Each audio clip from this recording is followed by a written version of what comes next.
Doctor Héctor Raúl Solís Gadea, rector de la Universidad de Guadalajara, estudió la licenciatura y la maestría en Sociología en la Universidad de Guadalajara, una maestría en Sociología en la New School of Social Research de Nueva York. Su grado fue High Pass with Honors, laureado. Es profesor titular adscrito al Departamento de Sociología de la Universidad de Guadalajara. Es miembro del Sistema Nacional de Investigadores Nivel 1. Cuenta con perfil deseable del Programa de Mejoramiento del Profesorado PROMED.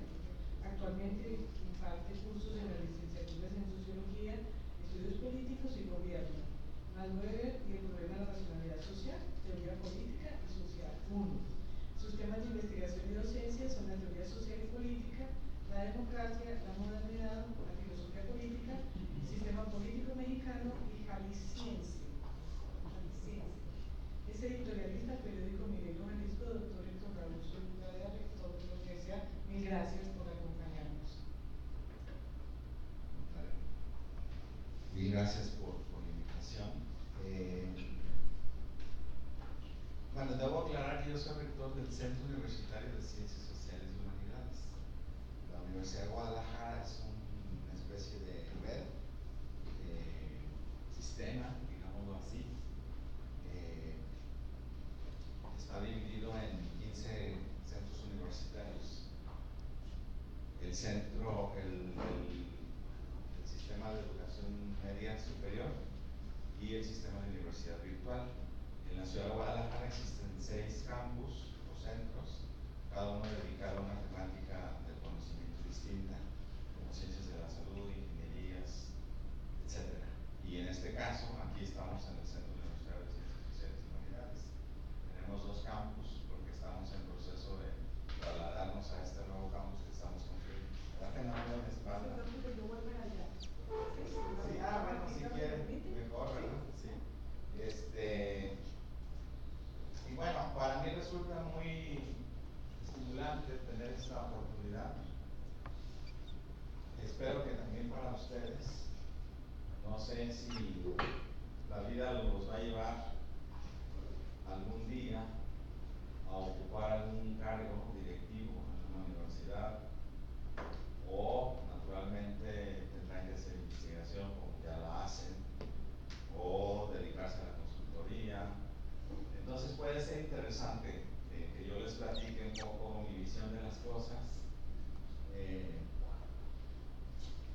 decía Marta que el tema general es un poco la idea de reflexionar sobre la Universidad Latinoamericana y su relación con el conocimiento, o su papel en el desarrollo, la creación del conocimiento y en la formación.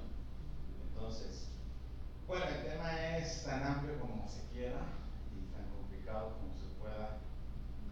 Así que yo tomé esta oportunidad, o tomé esta ocasión más bien como una oportunidad para pensar algunas cosas, tratar de, pues no sistematizar, pero por lo menos intentar darle sentido a algunas inquietudes que yo tengo.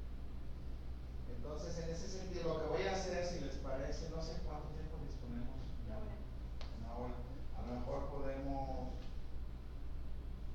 bueno, voy a ver en cuánto tiempo yo termino más o menos una exposición de mi manera de pensar al respecto de la universidad, y luego podemos, si les parece, intercambiar puntos de vista, ¿no? Bueno, les reitero la bienvenida y mis mejores deseos para que se la pasen muy bien acá. Y lo primero que quiero decir es que sí, que me da mucho gusto tener esta oportunidad de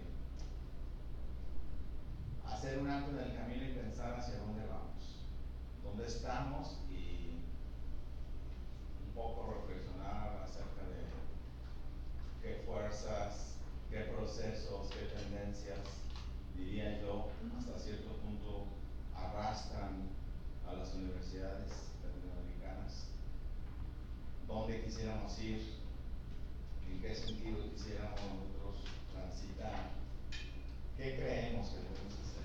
Es lo que les voy a tratar de plantear.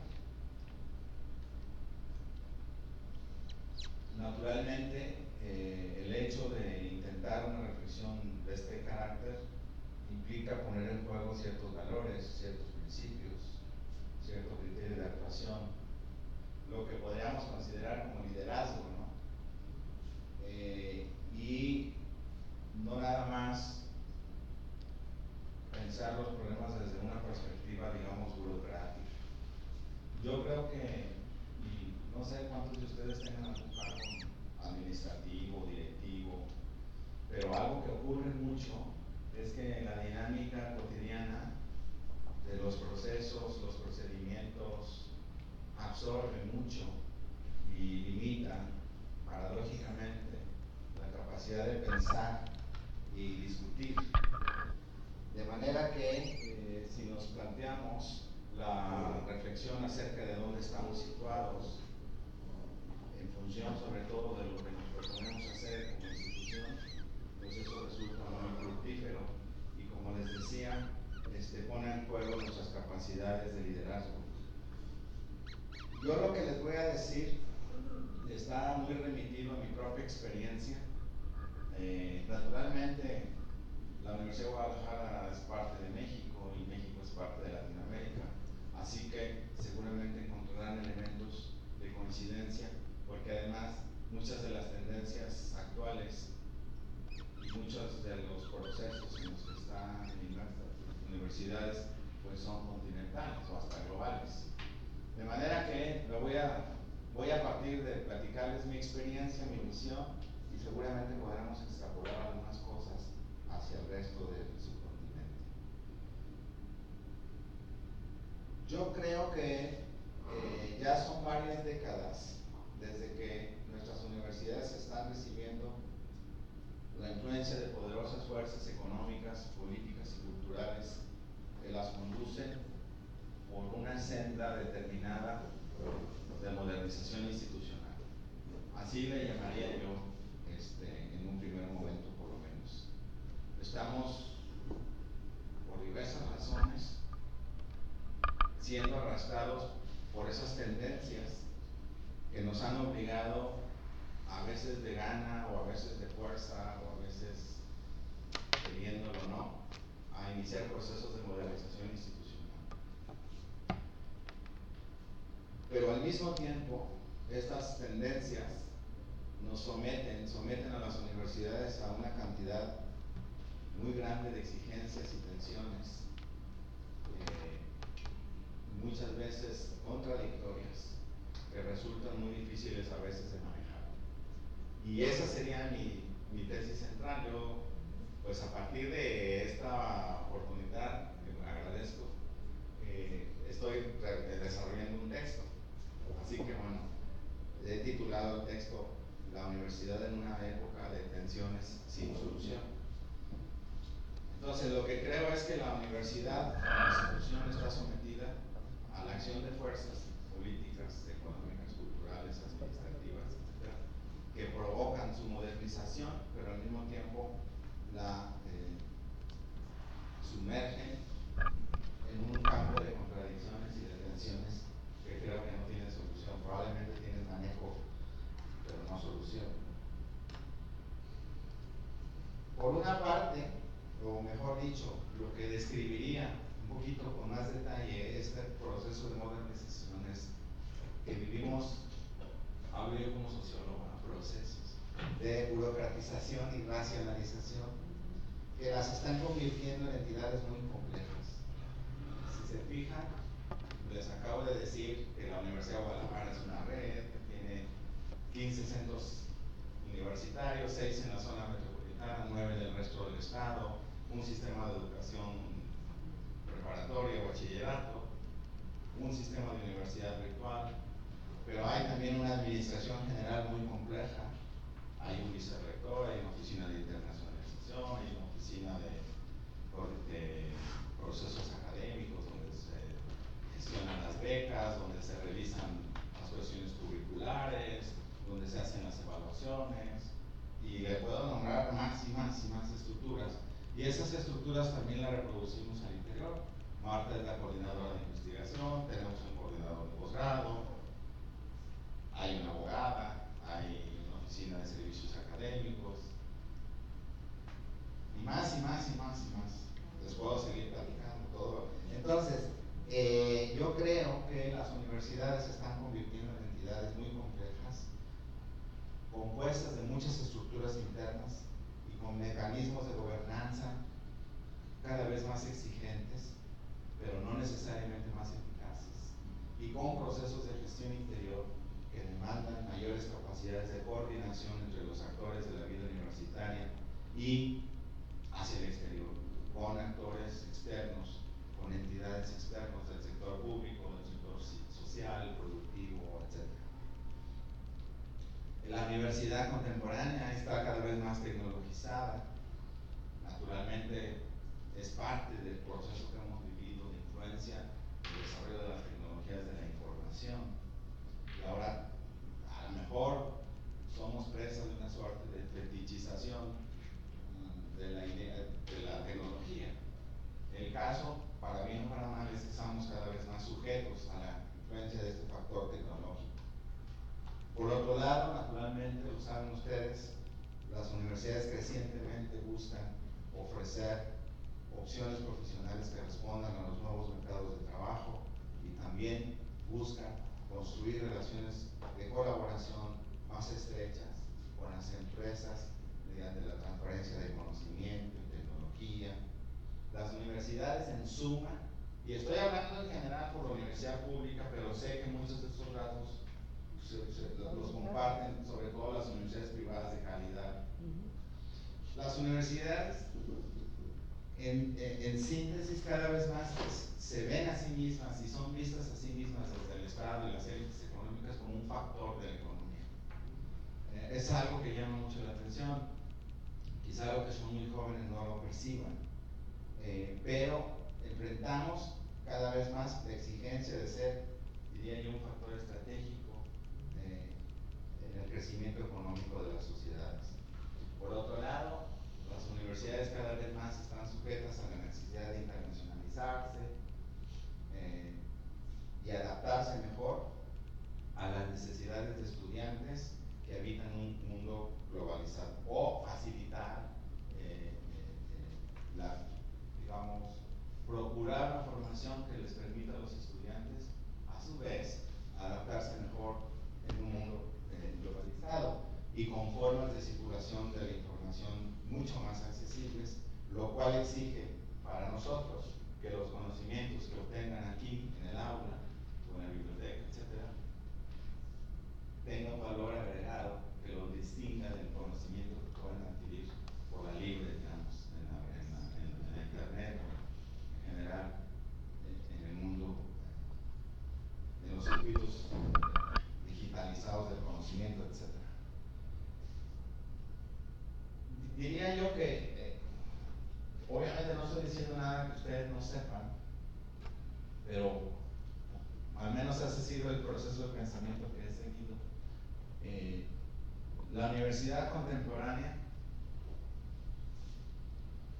está, digamos, ha cambiado su rostro, se ha vuelto mucho más burocratizada internamente, mucho más compleja en sus estructuras, con exigencias de gobernabilidad interna más claras, con exigencias de interrelación al exterior mucho más definidas y sobre todo con la demanda de convertirse en un factor que realmente incida en la vida económica. Estos procesos pueden ser más reales que ideales. En unos casos nos acercamos más al ideal, en otros casos estamos lejos, pero más allá de todo,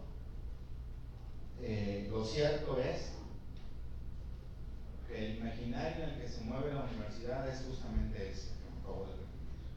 Se habla, por ejemplo, de universidades de clase mundial, universidades de conocimiento o de investigación, y estamos cada vez más sometidos a la exigencia de situarnos en los rankings internacionales de una manera exitosa, de contribuir con un peso específico al desarrollo del conocimiento y participar en los circuitos internacionales del conocimiento. Y naturalmente todos los procesos asociados con esto, que tienen que ver con la transferencia de tecnología, de conocimiento, la posibilidad de incidir realmente en esto que se llama la sociedad del conocimiento, que en mi opinión tiene el riesgo de convertirse en una especie de eufemismo, porque no permite identificar muchos otros aspectos de la sociedad contemporánea que van más allá de eso y que incluso limitan o condicionan el acceso justamente a los circuitos de conocimiento o la posibilidad de construir conocimiento, ya no digamos transferirlo, ya no digamos convertirlo en un factor que haga la diferencia en términos de agregación de valores para ciertos procesos productivos o servicios. Entonces la idea, digo, porque es algo que está muy presente en los discursos oficiales de las oficinas de las rectorías universitarias, de que vivimos la sociedad del conocimiento, la sociedad de la información, etc. Pero yo sospecho que hay muchas cosas detrás que no solemos considerar al respecto de quién puede y quién no puede ingresar realmente a estos circuitos y quién determina qué tipo de conocimiento es válido, etc. Pero bueno, por eso, sobre esto podemos abundar un poquito más adelante. El caso es que vivimos al interior de esta visión, de este imaginario, que implica verdaderamente una transformación de fondo, porque prácticamente, si volteamos la mirada hacia unos 4 décadas probablemente atrás, más o menos, vemos que pues ha corrido mucha agua por los puentes. Antes las universidades se autoconcebían más, y estoy hablando por México en este caso, se autoconcebían más como instancias de contestación política, de lucha social, y orientaban su quehacer más a partir de valores como la solidaridad social. Incluso la Universidad de Guadalajara durante un tiempo se decía a sí misma que era socialista. En sus documentos oficiales se reconocía explícitamente que la universidad era socialista, el Estado, que heredaba los principios de la Revolución Mexicana. La Universidad de Guadalajara, en su época moderna, fue fundada por un gobernador revolucionario del Partido Revolucionario, lo que ahora se llama el Partido Revolucionario Institucional. En fin, bueno,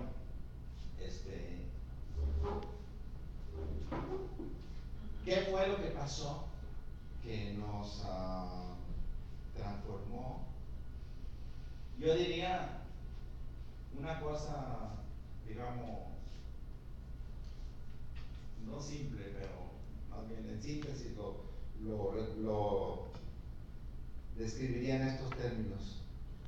En el mundo se impuso un paradigma de pensamiento político, económico y social muy distinto, un paradigma que se asumió como capaz de resolver los problemas que la perspectiva anterior, socialista, socialdemócrata o keynesiana, no pudo resolver. Y se impuso este paradigma de la mano de la exaltación a veces acrítica, a veces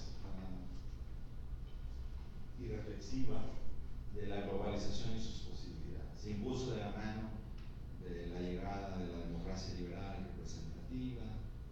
Y yo me acuerdo muy bien, cuando yo era muy joven, trabajaba en la oficina de asesores del rector de la Universidad de Guadalajara, y en aquella época, pues se decidió implantar una reforma estructural de la universidad. Y el discurso general, en sentido amplio, la palabra discurso la utilizó, era precisamente que había que aprovechar las posibilidades de la globalización. Y se trasladó por ejemplo, el concepto de flexibilización, que era un concepto en boga en el campo laboral, a la vida universitaria. Y se empezaron a identificar una serie de trabas o insuficiencias o rigideces institucionales que impedían que la universidad se transformara internamente al ritmo que se estaba transformando las economías modernas. Y me acuerdo muy bien de esta metáfora. Se decía, se trata de poner el reloj de la universidad al tiempo en el que corre el reloj de la economía, la política, la sociedad global. Y abrazamos con mucho entusiasmo esas ideas. Además, digamos, veníamos de momentos históricos que habían, o de etapas históricas, mejor dicho, que habían alcanzado su culmen y que habían entrado ya en decadencia. Se criticaba muchísimo la idea de que la universidad se había masificado, que se había desarrollado de manera demasiado rápida, que había habido mucha improvisación, mucha falta de planeación, mucha falta de evaluación. Entonces entramos de lleno a esta vorágine de modernización de desarrollo, ¿no? Esta idea de... Bueno, me acuerdo que interesantemente el discurso de este rector inaugural decía: se trata de enlazar tradición y cambio, se trata de asumir una forma de modernidad propia, y no se trata de renunciar a los principios de educación general, abierta, pública, mucho menos, pero sí combinar los principios de la masificación, o mejor dicho, de la educación general abierta, sin masificarse. Se pensaba que era posible no masificarnos, pero seguir ofreciendo acceso universal o cuasi. Bueno, el acceso universal no, es realmente una falacia, si uno lo mira lógicamente, pero digamos, no cerrarle las puertas a nadie que tenga capacidades, etcétera, etcétera. Y la idea, las ideas que vertebraban este discurso era combinar nuestros principios con la necesidad de adaptarnos a un mundo que nos exige ser mucho más rápidos. Porque el conocimiento cambia, porque el conocimiento de manera incesante, se incorpora mucho más rápido los procesos productivos, y entonces me acuerdo que decíamos, no hay que educar para el empleo, sino para la empleabilidad. No hay que atiborrar de información, hay que enseñar a pensar, hay que enseñar a aprender. Y bueno, después todo esto se complejizó más y mi tesis es que en realidad nos avasalló el discurso, hubo una especie de extrapolación del discurso empresarial de las competencias, de la mejora continua, de la calidad, al discurso universitario, a la vida universitaria. Y en eso estamos ahora, ¿no? Entonces, bueno, pero al mismo tiempo, o como parte de esto, hubo esto que yo un día se lo dije al doctor Brunner, que seguramente lo conozco, Joaquín Brunner, un chileno muy connotado y muy inteligente. Y yo le dije, oiga, pues es que vino aquí a venir varias veces. En realidad, estas ciencias empresariales, yo no tengo nada en contra. No puedo uno tener nada en contra de algo a priori, pues. Le dije, pues es que derrotaron a las ciencias sociales. O sea, es decir, no solamente se derrotó un paradigma en términos políticos de la función, la misión social de la universidad, que naturalmente tuvo sus excesos y sus extravíos ideológicos y de excesiva politización, etcétera, etcétera. Hubo también una derrota intelectual, no se lo dije con esta claridad, pero o por lo menos hubo un avasallamiento de las categorías de las ciencias empresariales y se impusieron a los valores y a muchos aspectos del imaginario en el que nos movíamos los que estudiábamos ciencias sociales durante mucho tiempo. Y yo aquí escribí esta idea de que en realidad el lenguaje de las ciencias sociales se centraba más en la acción política, en la solidaridad social, en la crítica, en la emancipación, en las promesas del saber científico considerado como un conocimiento que posee un potencial para ayudar a los seres humanos a liberarse de sus condicionamientos, etcétera, etcétera. Naturalmente, esa es otra historia, ¿no? Y bueno, últimamente a mí me ha interesado mucho ese tema, ver qué pasó con las ciencias sociales y con las pretensiones de explicación teórica de las sociedades contemporáneas y por qué, pero tiene que ver, ahorita les voy a decir por qué, y por qué abandonamos esas, digamos, pretensiones de explicación con una fuerte base filosófico-política o teórico-social y nuestros estudiantes cada vez saben menos de teoría política o social, etcétera, y se fragmentan más y se especializan más y creemos que estamos con ellos formando buenos profesionistas. Bueno, pero sí, yo creo que todo esto es parte de este cambio paradigmático que señala el dónde estamos ahora y hacia dónde vamos como universidades. La verdad es que sí, la visión de las ciencias sociales, la visión del discurso político quedó atrás, se volvió obsoleto. Naturalmente se corrigieron muchas cosas, naturalmente que había razón en mucha de la crítica que se hacía y con entusiasmo nos enfocamos a esa modernización que yo la concebiría como una suerte de adaptación al mundo capitalista y tecnologizado de nuestros días. Las universidades se sometieron a mecanismos de gestión administrativa cada vez más rigurosos, lo que incluye pues todo lo que ya están los procedimientos de evaluación, de acreditación, de certificación, participación en los rankings internacionales, medición de los desempeños de los profesores y los estudiantes, fiscalización de recursos y en general aplicación de todo tipo de estrategias encaminadas a mejorar el funcionamiento interno y la pertinencia externa de la institución. Así era, creo que un juicio sobre eso tiene que reconocer que no había manera de oponerse a esto.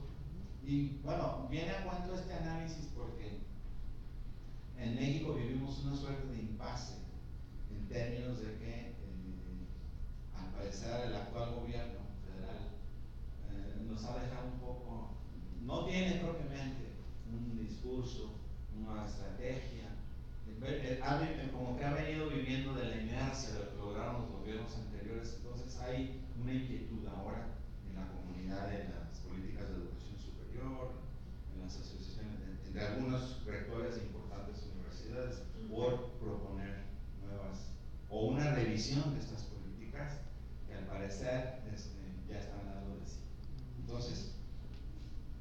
La transformación era inevitable. Lo más que le pude decir al profesor es, él aceptó a Brunner cuando le dije, pues es que es la derrota de las ciencias sociales.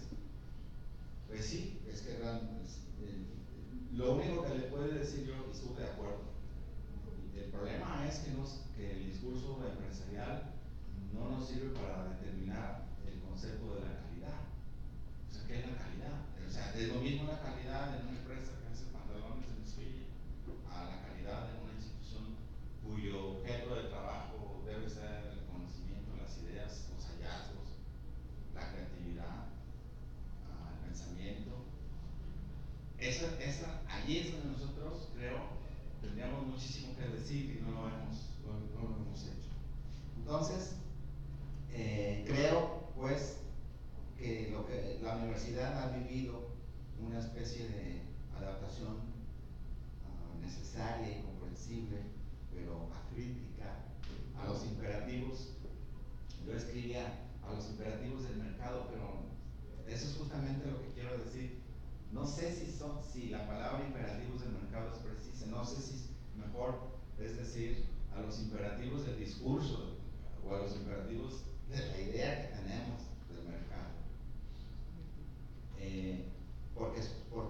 Porque no tengo tanta claridad como para decir que realmente estamos compitiendo en el mercado.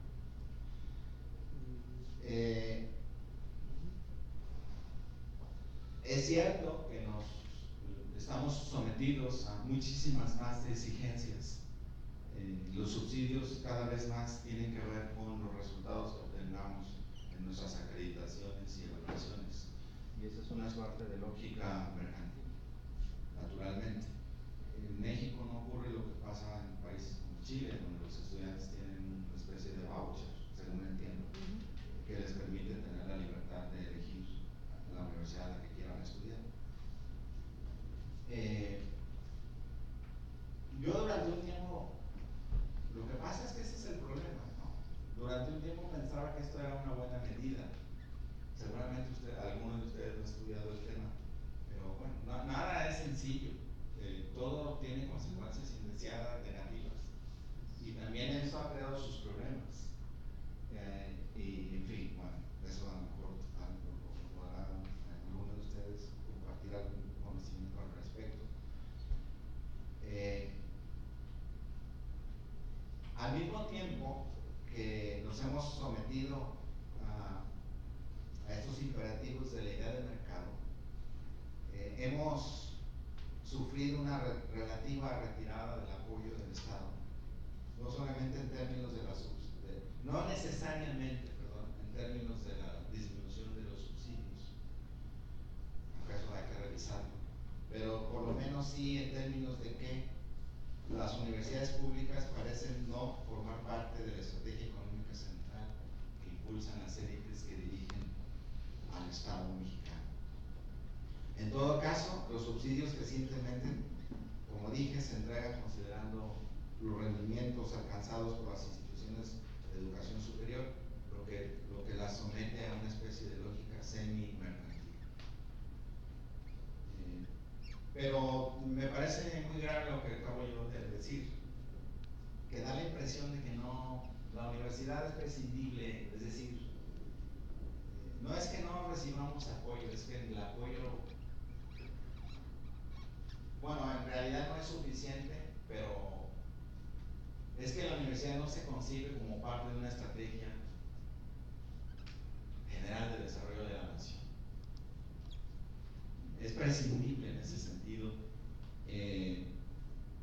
pero no hay suficientes mecanismos de coordinación con el sector empresarial, con el propio sector público, de manera que en realidad, de una forma seria, se puedan diseñar e imaginar los métodos o las estrategias a través de las cuales la universidad realmente va a ocupar un espacio en el nicho, en el ecosistema, en el tejido económico social de la llamada sociedad del conocimiento. Entonces, no me parece que que se nos tome en cuenta, o al mismo tiempo alguien podría decir, bueno, es que ustedes también tienen que hacer algo. A lo mejor nosotros no hemos sabido construir el tejido social de colaboración y de intercambio con las empresas, que sean, digamos, suficientemente sensibles para entender los beneficios que se derivarían de una colaboración mucho más estrecha. Nosotros, digo, aquí hay que decirlo, ese sí ha sido una asignatura pendiente. No tenemos una historia de registro de patentes importante, mucho menos una historia de licenciamiento, de hallazgos de investigación que permitan ser susceptibles de aplicarse en innovaciones, etcétera, etcétera. No lo tenemos. Y eso me parece que es muy relevante. Entonces, por eso digo que vivimos al interior de un paradigma que tuvo éxito relativo en términos de que nos orilló a adaptarnos frente a lo que creíamos que era la lógica del mercado, la flexibilidad y todo esto, pero yo creo que lo hemos hecho de manera incipiente. Uno ve en experiencias, por ejemplo, en Alemania, la famosa educación dual, que sin poder describirla en detalle, puedo señalar que implica que los estudiantes, desde muy jóvenes, desde muy temprana etapa de su formación, están en las empresas y reciben incluso sueldo por estar en esas empresas. O ve uno los parques tecnológicos o los viveros tecnológicos y puede percibir cómo muchas empresas están dentro de los campos. Aquí podríamos ver ya incubadoras o inversiones de las propias empresas adentro, etc. Entonces todo eso no lo hemos desarrollado. Entiendo que Colombia tiene más experiencia en ese campo, nos podrán platicar al respecto. Entonces,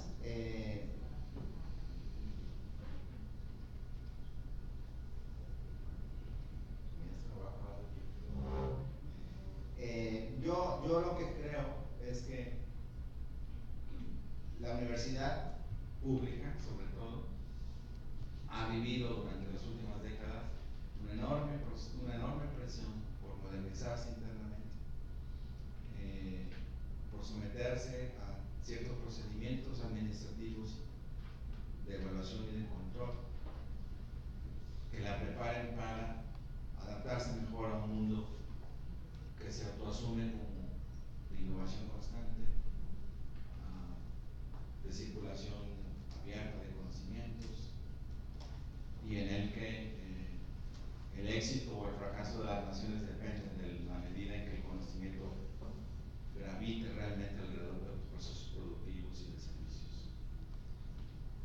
El proceso tuvo su aspecto positivo en términos de que nos racionalizó, nos permitió formar mejor a nuestra planta, al menos elevamos, y eso se podría hacer un análisis muy interesante, sería la cualificación, digamos, formal de nuestro profesorado.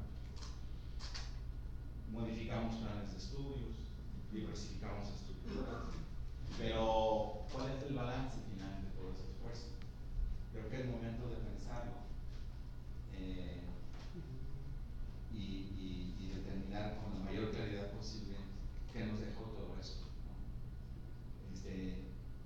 ¿Dónde estamos ahora? Ahora, bueno, la crítica que se hace mucho es muy consabido, pues que las acreditaciones en realidad son un negocio, más nos vale poner, ustedes pueden poner una acreditadora, seguramente les va a ir muy bien, ¿no? Nos asociamos o lo que sea, termina uno pagándoles hasta los viáticos a los acreditadores, es un negociazo absoluto, ¿no? Yo soy un crítico de eso. Entonces, y así podemos evaluar cosa por cosa. Si la evaluación, si nuestros profesores en realidad simulan que producen. Entonces, todo esto en realidad se está, bueno, hay muchísima literatura sobre eso, pero está resquebrajando el discurso contemporáneo de la gestión de la universidad y el discurso de las políticas públicas de la educación superior. Pero bueno, pero más allá de eso, podríamos podríamos también, otra beta de análisis interesante sería ver cuáles son las consecuencias en algo quizá más grave, que es en términos de si la adopción de este discurso, de este paradigma de la eficiencia y la modernización racionalizante, como lo he dicho, no ha traído consigo una especie de desvirtuamiento, no sé si existe la palabra, o sea, no sé si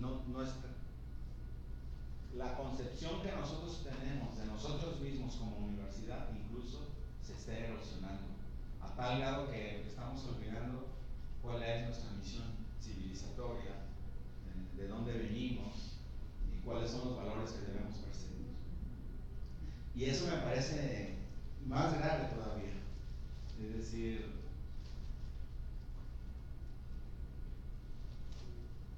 si hemos olvidado realmente cuál es el leitmotiv de la universidad. Y esto se puede apreciar en aspectos más sutiles, como por ejemplo la forma de concebir las disciplinas, la forma de concebir el conocimiento y su utilidad y su sentido, la forma de definir y diseñar las carreras profesionales, o sea, la concepción misma de la educación. Entonces, como una universidad que se debe asumir como una institución creativa por antonomasia, en la que debe prevalecer el talento, la innovación, pero no entendida como discurso, me parece a veces un poco irresponsable, sino como el aprendizaje constante. Bueno, si no estamos perdiendo todo esto. Naturalmente no es sencillo y es fácil caer en otra vez ideologizaciones. El tema exige mucho rigor, pero creo que vale la pena encarar con un espíritu abierto. Y encontré una cita que hace un profesor de aquí de Guadalajara, bueno, y también profesor de la Universidad de Mérida, Raúl Fuentes Navarro. Él cita en un texto a Luis Menam, un brillante profesor, que escribió algo sobre el club metafísico. Luis Menam dice, en un texto que se llama El mercado de las ideas, casi el mercado de las ideas, algo que no ha cambiado, dice, es la delicada y en cierto sentido paradójica relación entre la universidad y la cultura general. Es importante que la investigación y la enseñanza sean relevantes para que la universidad se involucre con la cultura pública y para diseñar sus paradigmas investigativos teniendo en cuenta la vida social y cultural real. Para seguir siendo relevante hoy, creo que la indagación académica tiene que volverse menos especializada, menos técnica, menos excluyente y más holística. Espero que sea ese el camino al que nos lleve la postdisciplinariedad. Al final de este camino, no obstante, hay un gran riesgo, que es el que la cultura de la universidad se convierta en nada más que un eco de la cultura pública. Eso sería una catástrofe.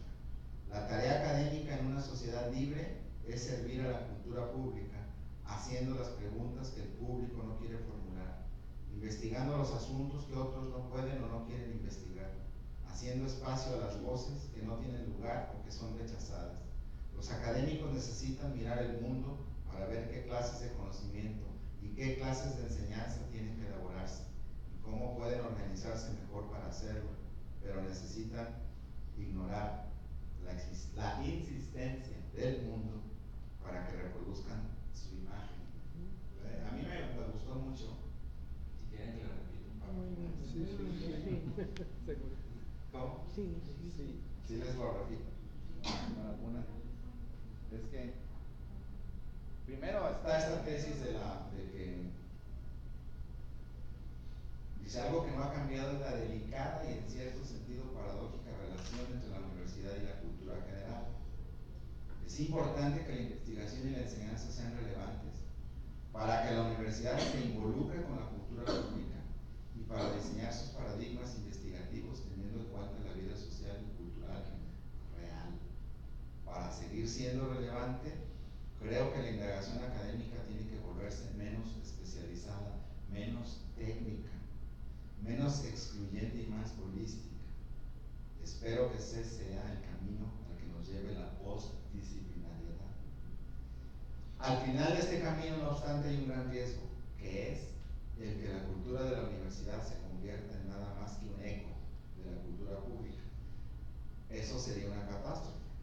La tarea académica en una sociedad libre es servir a la cultura pública haciendo las preguntas que el público no quiere formular, investigando los asuntos que otros no pueden o no quieren investigar, haciendo espacio a las voces que no tienen lugar o que son rechazadas. Los académicos necesitan mirar el mundo para ver qué clases de conocimiento y qué clases de enseñanza tienen que elaborarse y cómo pueden organizarse mejor para hacerlo, pero necesitan ignorar la insistencia del mundo para que reproduzcan su imagen. Por una parte dice hay que involucrarnos con la cultura pública, pero para informarla de espíritu crítico, ¿no? de provocar que la cultura pública refleje más el análisis, el estudio, la crítica. Y por otro lado dice, la universidad tiene que mantener una cierta identidad propia, no reproducir su imagen, o sea, no querer ser la imagen y semejanza del mundo. Bueno, y todo el tema de la postdisciplinaridad o la transdisciplinaridad, el tema de estudiar asuntos públicos relevantes, importantes, pertinentes. Esto diario lo decimos en nuestros discursos oficiales y todo, pero realmente es muy difícil hacerlo. ¿Qué se necesita? Y entonces, bueno, yo con esto aquí más o menos creo haber podido decir algo, ¿no? Primero, que necesitamos criticar el modelo de modernización que se nos ha impuesto y al que hemos contribuido, porque así ocurrió y había razones para ello. En segundo lugar, este modelo provoca consecuencias indeseadas. Al final creo ha tenido un éxito muy relativo, nos ha servido, ha sido útil, pero nos hemos quedado cortos. Hemos sido presa de la simulación, hemos seguido estando sometidos a los imperativos de la burocracia estatal, a las necesidades de un mercado que a veces nos subsume o nos anula. Y al final, ¿qué queda?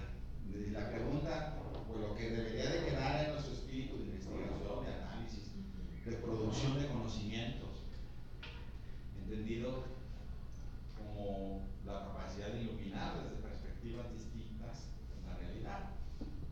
Entonces, el tema es finalmente cómo, qué deberíamos de hacer para que la universidad recobre su espíritu milenario, digamos, como institución dedicada a la formación, a la educación en el sentido más amplio y a la producción de conocimiento. Yo creo que se va a venir un gran debate y hay que participar en ese debate y bueno, ustedes les va a tocar. Entonces, bueno, yo aquí terminaría y vamos a seguir platicando. Es que me falta diga lo contrario. Gracias. Muy bien, muchas gracias.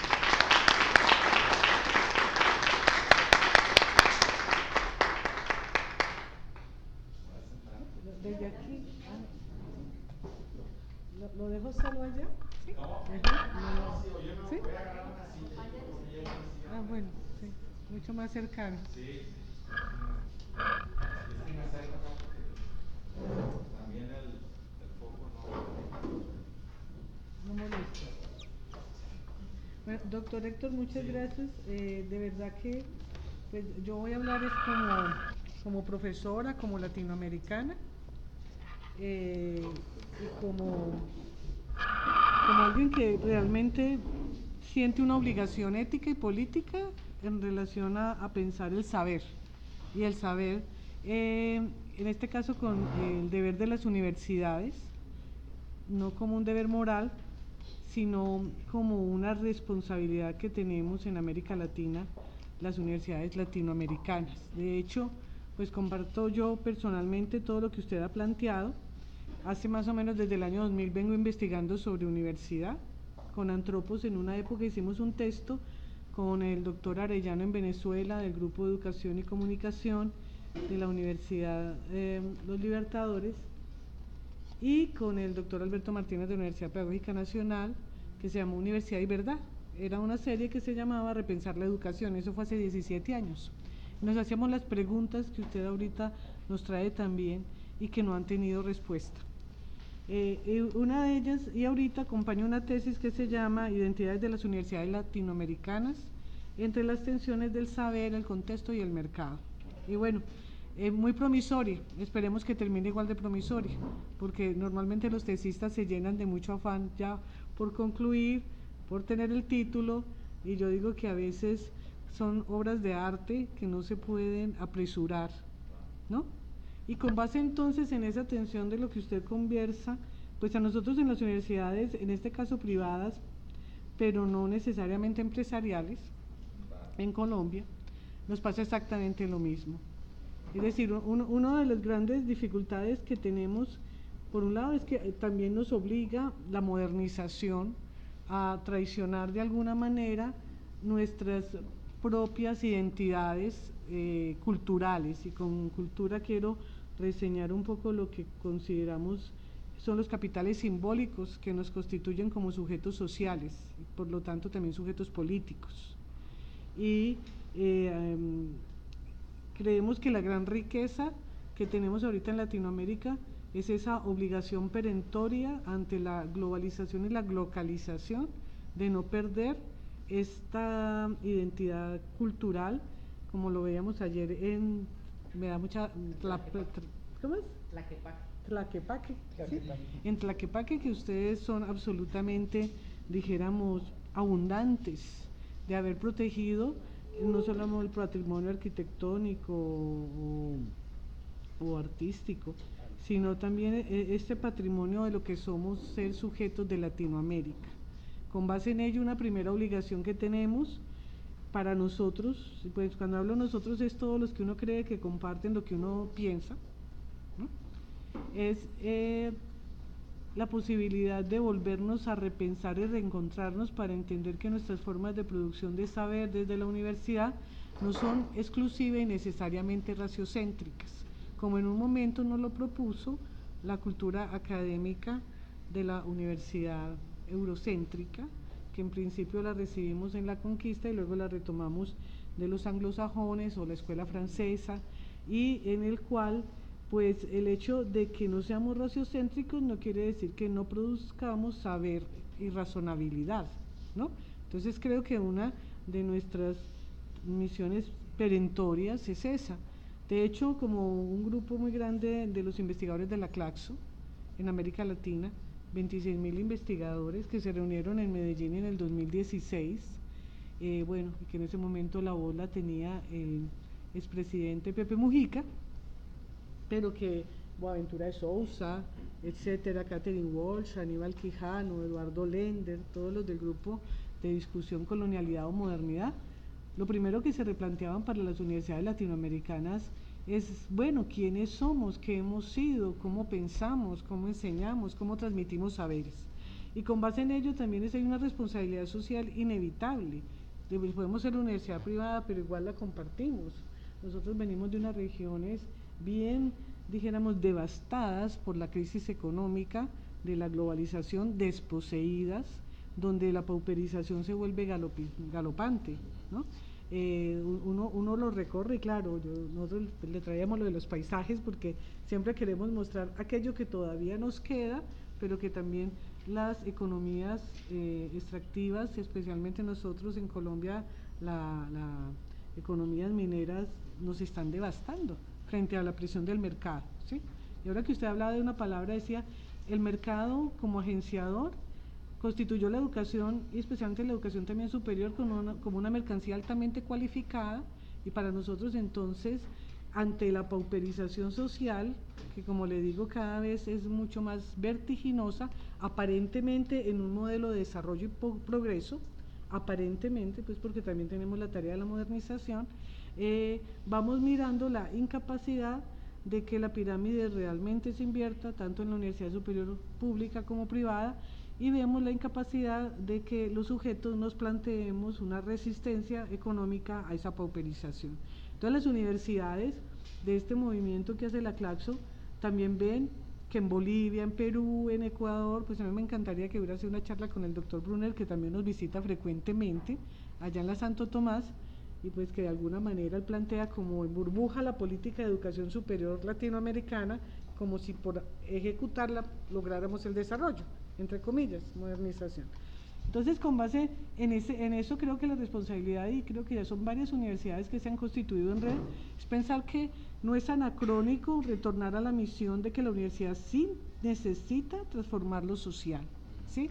Es decir, que la universidad sí puede pensar el diálogo con lo productivo, pero para orientar las acciones de transformación social, así en una época se hubieran denominado ideológicamente, ¿sí?, como comunistas o socialistas, etcétera.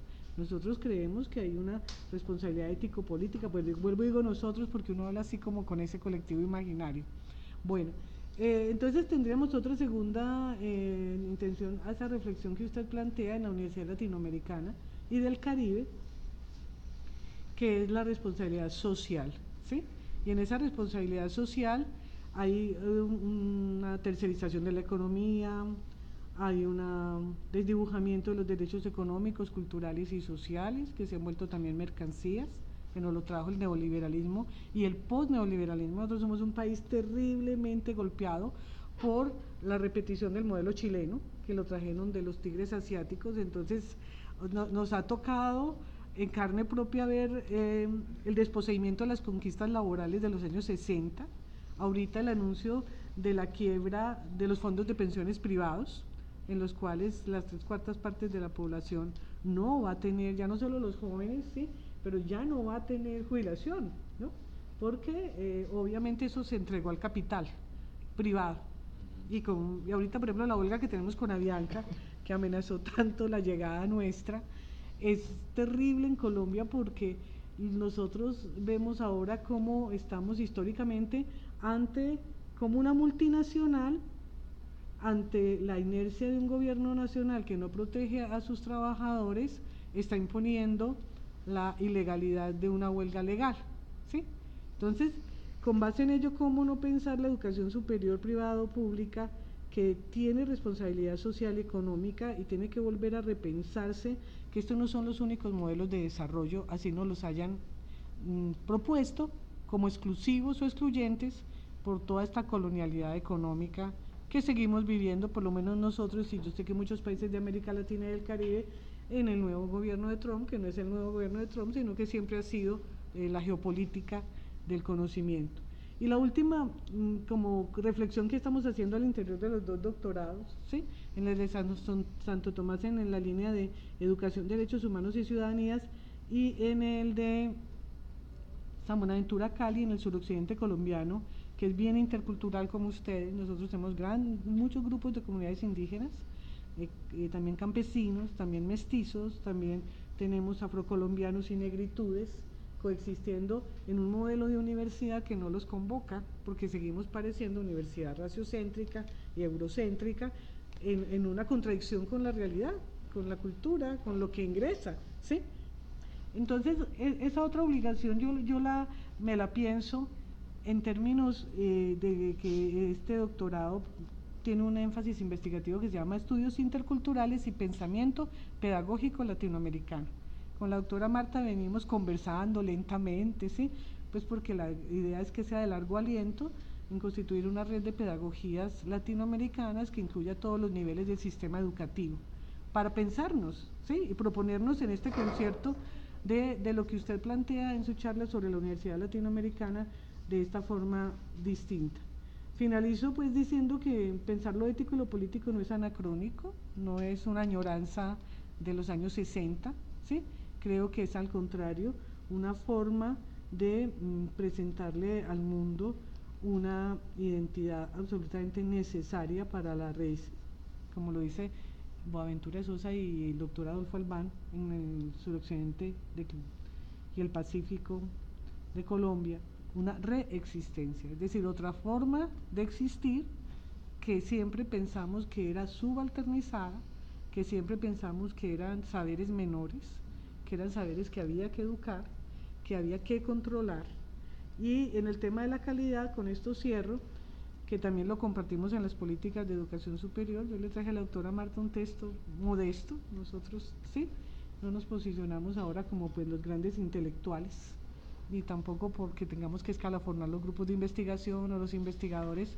Sabemos que eso es una simulación, que hay que participar en este ir y venir entre lo que se llama ahora academia y mercado, y en esa figura de la gobernanza que se propone para las universidades, pero que nosotros creemos que no es el camino, porque desconoce la sociedad civil.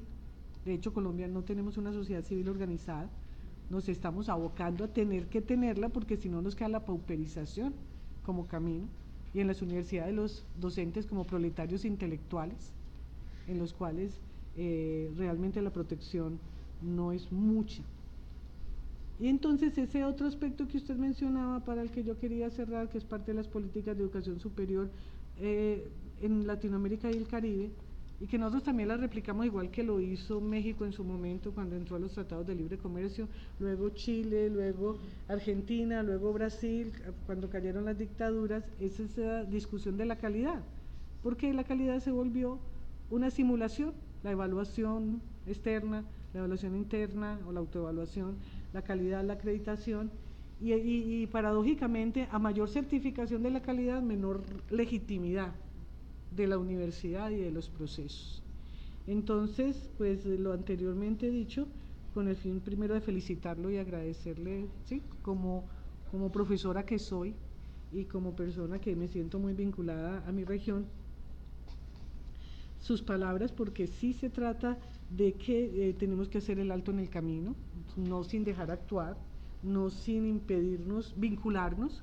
Creo que una de las grandes fortalezas de este tipo de actividades que por parte nuestra iniciamos hoy, pero que otros ya han venido, los 100 personas que recibe Marta por su excelente gestión, calidez y siempre generosa aceptación de ideas, que le decimos nos vemos dentro de un mes, ¿sí?, y entre todos autogestionamos y buscamos los recursos porque nos interesa, es poder compartir que tenemos las mismas preocupaciones, ¿sí?, que nosotros no somos la empresa privada de la acumulación del capital, por lo menos los estudiantes y los profesores que tenemos que acudir a estas ofertas, que sabemos que hay una gran contradicción entre el capital actual acumulador y la naturaleza, por ejemplo, o sea, es decir, que los que sufrimos más los efectos del calentamiento global sin haber contaminado somos nosotros, que los que estamos en este momento frente a la fragilidad del empleo, que ya pues desaparece como seguridad, porque trabajo sí hay siempre, pero empleo ya no existe, ¿sí?, como le pasa a algunos jóvenes, somos nosotros, que los que tenemos, cuando, no sé si usted estuvo en un último congreso de Santo Tomás, pero vino un canadiense con un enfoque muy, muy sugestivo sobre ecología y egocognición, algo así, ¿no? O sea, que el problema que teníamos era que no cuidábamos el ambiente, pero también eran los egos, bueno, que en la academia tanto circulan. Pero yo decía, mire qué difícil la conversación académica, porque siendo partícipe del enfoque de este canadiense que yo estoy rememorando, yo decía, en cambio nosotros en Colombia tenemos un problema. En Canadá se corta un árbol sin permiso y da 5 años de cárcel. En Colombia Pacific Rubiales ingresa, acaba con ríos, contamina todas las partes de los afluentes con mercurio para la extracción del oro, también devasta mucha de nuestra reserva forestal, de la parte pequeña que nos toca del Amazonas, y no pasa nada, ¿sí? Y entonces, ¿cuál es el deber de un académico dentro de este mundo de intercambios, suponiendo que ese capitalismo cognitivo que prometen fuese legítimo para nosotros?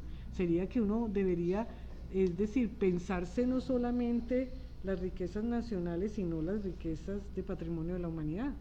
Y Colombia personalmente, en este caso, siempre está subalternizada. Entonces la universidad le toca pensarse eso. La universidad no puede ahora solo replicar nuevamente la enseñabilidad disciplinar de la modernidad, ¿sí? Es decir, cierto que también necesitamos esos saberes específicos, pero los tenemos también que complementar con nuestras visiones propias y con nuestros problemas propios. Porque si la universidad en una época, en los parpadeos de la razón, en uno de los textos que se hicieron, decía que era la misión de la docencia por transmitir los saberes dignamente validados, la de la investigación por generar nuevos saberes y la de lo que antes se llamaba extensión y ahora se llama proyección social, como la orientación de la transformación de las acciones sociales. Creo que se le instala una para nosotros y es la resolución de problemas sociales urgentes, ¿sí? Entonces en este caso pues compartir en sintonía todas sus palabras, ¿sí? Muy sensatas y en las cuales creo que crecemos en audiencia muchos investigadores de la región latinoamericana y del Caribe.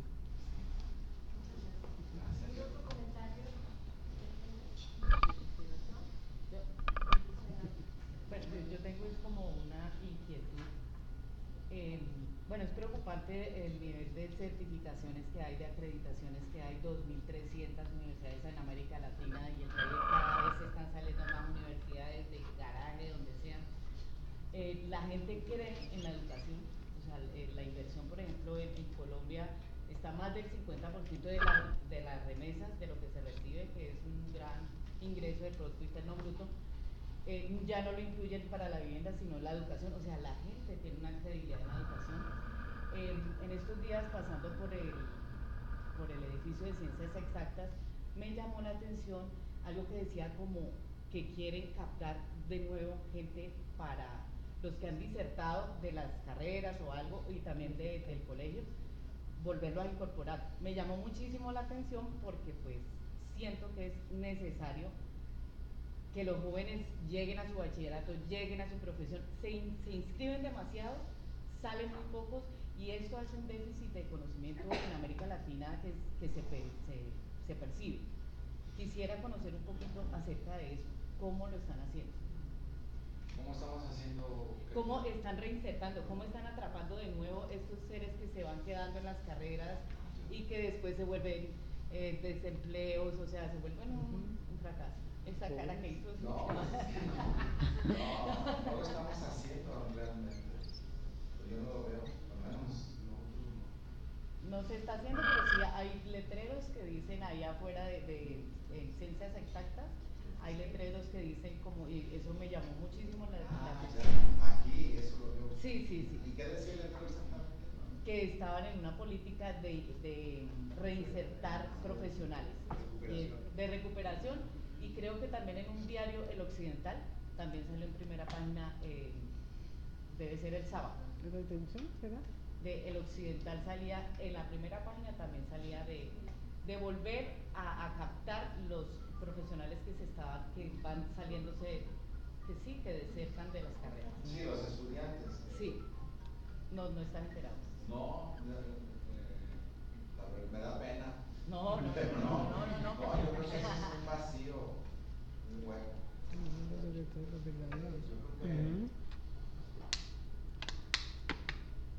no sé, aquí nos acompaña Rocío.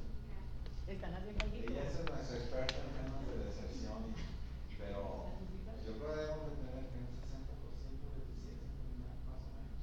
Sí, a nivel de educación superior, una de las grandes preocupaciones es precisamente el tránsito y el trayecto de los alumnos en temas de reprobación y de deserción.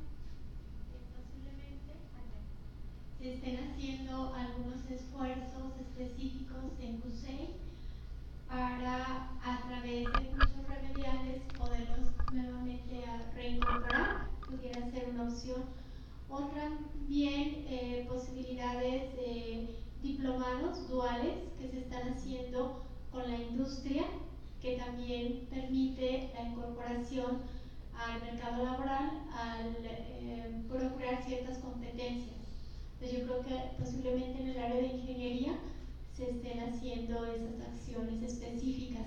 Nosotros en la Secretaría de Innovación tenemos de alguna manera convenios establecidos con clúster de las diferentes industrias, incluyendo las áreas médicas, manufactura, etcétera, donde tratamos de hacer ciertos procesos de certificación sobre competencias laborales para la inserción, pero sí son en áreas específicas de ingeniería, de medicina, sobre todo en estos campos. Si en ciencias sociales posiblemente sea otra su naturaleza y se ocuparían acciones diferenciadas. Es una buena idea. Sí, claro que sí. Gracias. Sí, doctora. Buenos días. Buenos días. Esta es una pregunta muy importante y aunque no debería de ser, está ligada también a si se es una institución pública o se es una institución particular. Yo como representante de una institución particular les puedo decir que la deserción que también tenemos y en ambos casos, en ambos tipos de instituciones es bien importante tener información de cuál es la causa por la que los estudiantes desertan, porque a lo mejor en una universidad pública la razón no siempre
quizá tenga, pero bueno, volviendo a lo de la educación virtual, seguramente tiene una parte positiva, ¿no? Porque pues implica una mayor accesibilidad al conocimiento, definitivamente. Y hay algunos esfuerzos que son gratuitos. Hay una universidad que se llama Universidad del Pueblo, ¿sí lo han oído? People. Sí, universidad. Y es gratuita. Y ahora con el Open Access y todo, muchos cursos en línea, sí, se puede uno inscribir, o bueno, al menos tomarlos, del MIT o de otras universidades. Eso creo que es positivo. Pero naturalmente, pues sí hay una mercantilización educativa que tiene aspectos negativos muy importantes. Y la problemática de la deserción también está presente y particularmente en Colombia está entre el 26 y el 53% la deserción. Entonces, son modelos también que hay que asegurarlos. Sí, claro. Y el control de la calidad y todo eso. Así es. Pero yo creo que son las consecuencias de esta digitalización de la sociedad, ¿no? Como el Uber o Airbnb, N prácticas económicas que están transformándose muy vertiginosamente y que provocan a su vez trastornos. Pero bueno, el tema es quiénes somos y qué podemos ofrecer, creo yo. ¿Qué es la educación real? ¿En qué consiste? Y creo que eso es la defensa de la universidad como proyecto civilizador. Tendría que ir por allí, por recuperar nuestra vocación, digamos, originaria. En ese sentido, en la medida en que vamos a producir nuevas perspectivas o vamos a generalizar la apreciación de las viejas perspectivas clásicas, tradicionales, como a veces decía, que están allí también. Sí, en el fondo, detrás de toda esta problemática, lo que hay es la necesidad de discutir a fondo los principios sobre los cuales se funda la civilización occidental contemporánea. Y la idea de ser humano, la idea de la relación entre teoría y praxis, política, los conceptos fundamentales que orientan la práctica política. Todo eso está allí latente.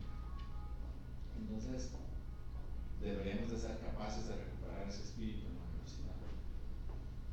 Y claro, la universidad es una, como concepto, involucra a las universidades estatales y las no estatales.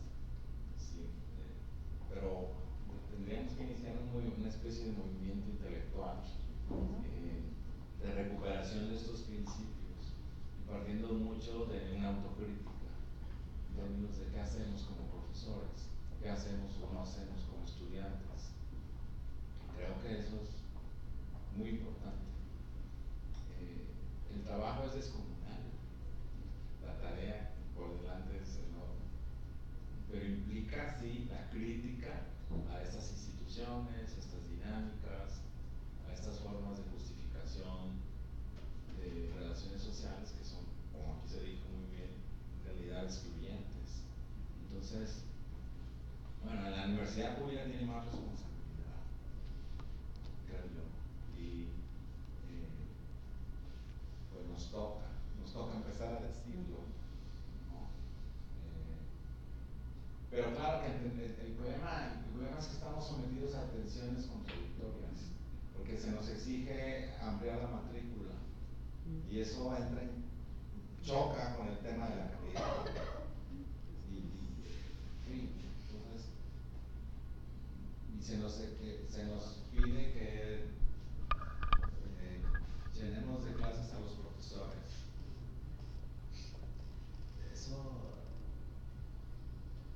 no está bien, en mi opinión. Digo, lo bueno es que espero que no me corran por decir. A rector general, así como le pago.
taller hay algún enfoque de latinoamericanismo, alguna propuesta de cátedra latinoamericana para el análisis de esos problemas regionales latinoamericanos desde la Universidad de Guadalajara o desde esta área de la Universidad de Ciencias Humanas de la Universidad de Guadalajara? Sí, tenemos varias cátedras. Hay una cátedra muy importante que se llama Cátedra Julio Cortázar, que nació como una propuesta de Gabriel García Márquez y Carlos Convencido. Habían recibido una beca del gobierno como creadores y donaron ese recurso para la cátedra. La cátedra tiene muchos años y tiene una vocación así, pues de traer intelectuales, académicos, hombres, mujeres públicas, que vienen, están aquí una semana, dan 4 clases a grupos de estudiantes y luego una sesión pública. Y es muy exitosa, y en internet se pueden consultar las conferencias que han dado en ese contexto, pero tenemos otras. Hay una cátedra que se llama José Martí, hay una cátedra que también procesa por su propio nombre, indica, ¿no? Hoy justamente en un ratito se va a inaugurar una cátedra nueva que se llama Fernando del Paso, más enfocada en temas literarios, pero no restrictiva. Tenemos una cátedra que se llama Durkheim aquí en el centro universitario, y estamos creando un centro de estudios avanzados latinoamericanos con apoyo del gobierno alemán y 4 universidades alemanas, que justamente tiene su sede aquí, que va a ser un espacio de visita, o sea, para visiting professors, fellows, que van a estar acá para desarrollar investigaciones, y pueden ser investigaciones. Lo ideal es que sean grupos, para, por ejemplo, si ustedes concursan y presentan un proyecto, de preferencia con participación de profesores o investigadores de disciplinas diversas para resolver un problema. Entonces ese esfuerzo se llama CALAS, como sus siglas en inglés. Ese es uno de los proyectos emblemáticos de esta administración, y tiene precisamente esa vocación porque estamos en asociación con otras 3 universidades latinoamericanas, con la Nacional de San Martín en Buenos Aires, con Flaxo Quito y con la Universidad de San José en Costa Rica. No tenemos una contraparte colombiana, pero bueno, ese es otro esfuerzo que hacemos. Tenemos un departamento. Aquí tiene 2 aliados. Sí, muy bien, gracias. Hay un departamento de estudios ibéricos y latinoamericanos. Sí hay, digamos, hay una vocación latinoamericanista de nuestro campus, de nuestros centros universitarios, y también hay una vocación por la educación. Entonces tenemos una maestría y un doctorado en ciencias de la educación, con gente, van a ir ella pertenece a ese grupo de poder universitario. No, pero sí son grupos fuertes. Sí, qué bien. Entonces, digamos que sí es un espacio. O sea, la Universidad de Guadalajara tiene una tradición fuerte, ¿no? En términos de pensamiento crítico, definitivamente. Yo creo que tenemos que hacer más, recuperar más el pensamiento clásico y las humanidades clásicas. No sé cómo andan ustedes en eso, seguramente muy bien, no sé.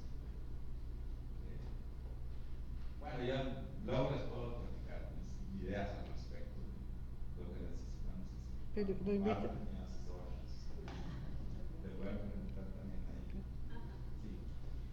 Sí. Bueno, la charla nos permite pensarnos de una u otra manera en cuál es la apuesta de las universidades, que no necesariamente la universalización, como tú decías, dentro de la globalización, en esa triada que de una u otra manera Castro la llama sujeto, saber y poder, pero con ello también pensarnos en la apuesta de los investigadores, ¿sí?, que nos convoca hoy acá esa mirada. Y es de una u otra manera pasar de una mirada netamente técnica de la investigación, es decir, no quedarnos en lo que acostumbramos y es las consultorías totalmente, sino que se queda con una mirada netamente descriptiva, sino pasar a una, o pensarse en una epistemología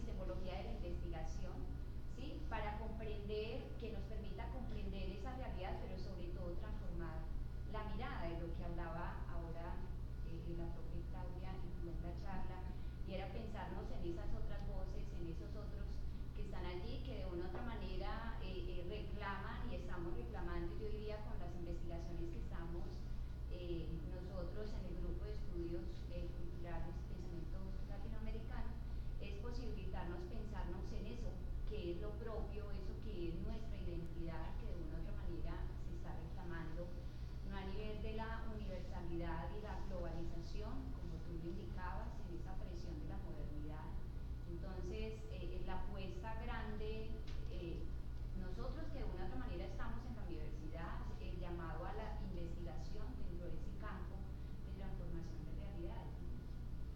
Sí, muy bien dicho, gracias.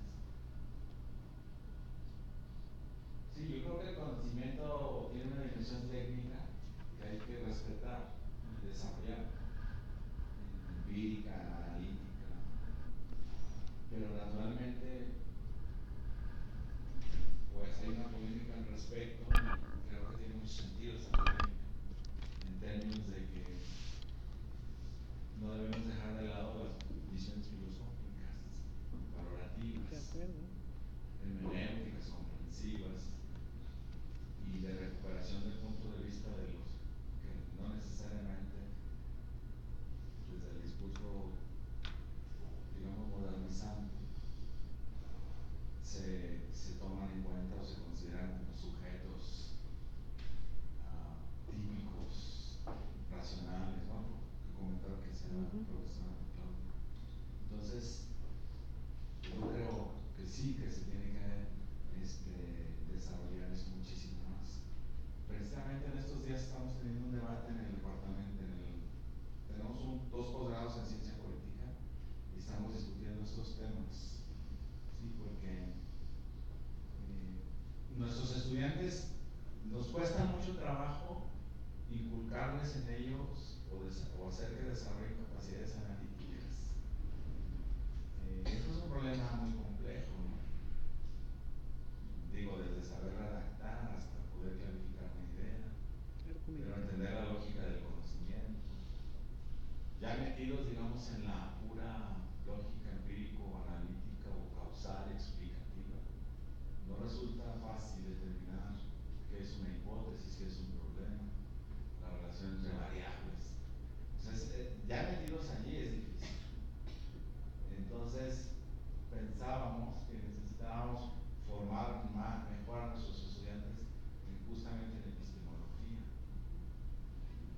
Y además en filosofía, porque naturalmente la explicación causal no es la única forma posible de comprensión de la realidad.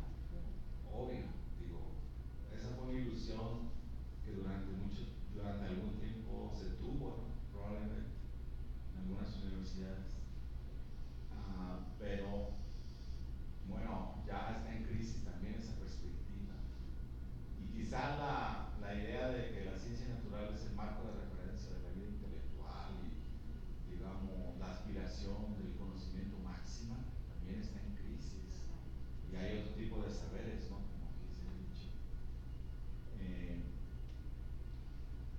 Y otro tipo de formas de ejercer la práctica intelectual que proceden de la literatura o de la crónica, o del ensayo, de la novela, o la poesía, otras formas de apreciación, digamos, espiritual de la realidad, que están allí y que no las aprovechamos, probablemente, de la manera en que deberíamos, que no las cultivamos, ¿no?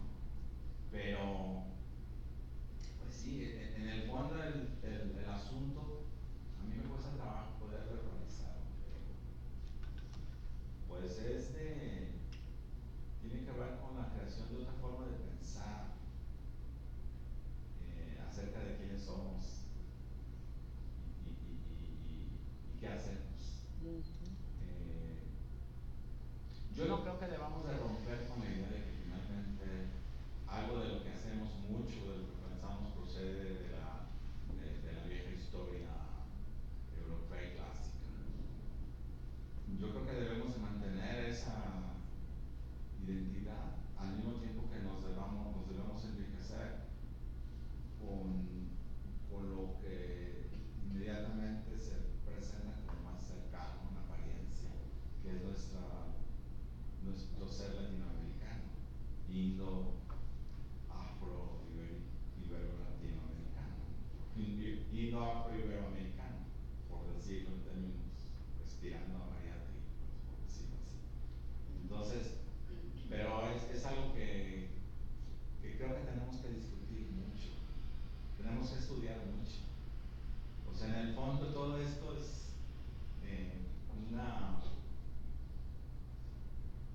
especie de llamada de atención acerca de qué hacemos, ¿no? O sea, de revisar, de revisarnos, de pensar, de aprender a pensar por cuenta propia, de estudiar con seriedad a los autores, de leer bien, de ser amorosos con el estudiante a la hora de compartir el conocimiento o de atestiguar el proceso, mejor dicho, formativo del estudiante.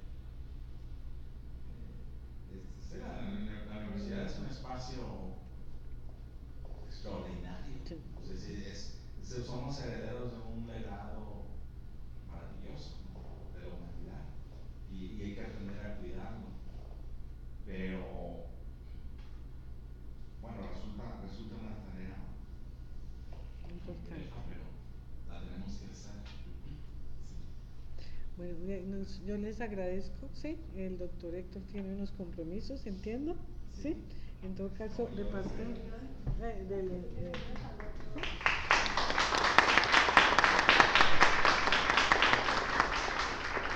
para nosotros realmente muy grato haberlo escuchado, sobre todo en este tono tan sereno que dio el vídeo, ¿sí? Pero tan cercano a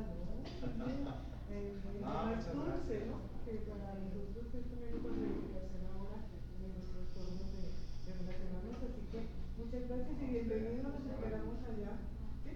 Una semana, para que mire un poquito también cómo trabajamos. ¿Cuántos días va a estar aquí? Pues nosotros estamos aquí hasta el domingo, pues viernes, y seguimos para la Residencia Cultural Veracruzana, ¿sí? Tenemos un camino por tierra porque queremos ver, pero también porque sí, hemos visto que nos interesa mucho estos vínculos y pues aquí tiene aliados para las cátedras y nosotros también queremos que nos visiten allá. O sea que con la doctora Marta agendaremos, ¿sí? Para el año entrante. ¿Sí? Bueno, gracias. Muchas gracias. Muy amable.